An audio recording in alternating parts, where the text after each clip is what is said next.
Sa among sityo moto nga ang tingog, paglamog damgo among gihuptan og ugot.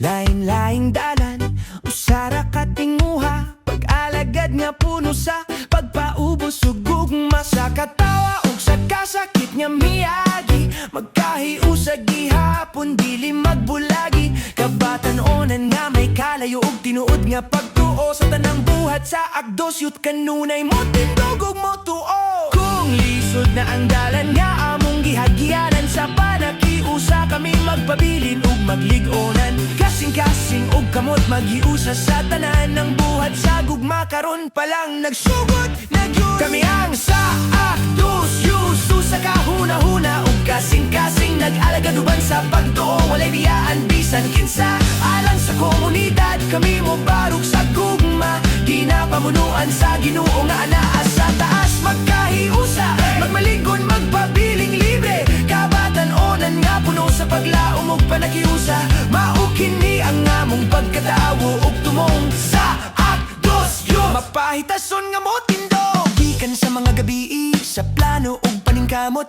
hangtod sa mga adlaw nga kalipay among naangkon. Matag serbisyo, matag pag-ampo, nagpakita sa among tinuod nga pag-atiman ug gugma. Narakaton kami sa pagpanguna ug pag-alagad, sa paghatag labaw pa sa angay namong madawat, sa gagmay ug dagkong buhat nga among gihimo.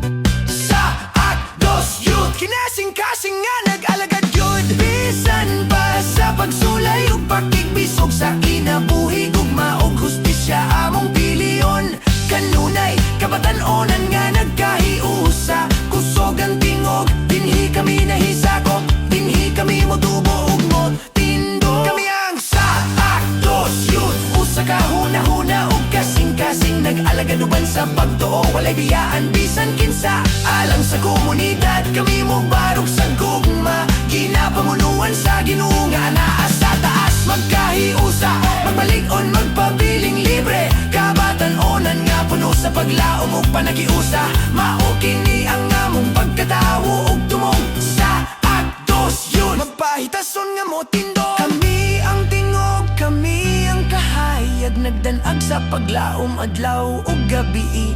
Gitawag sa pag-alagad, gitawag sa pagtuo, sa kaugmaon nga among paningkamutan ug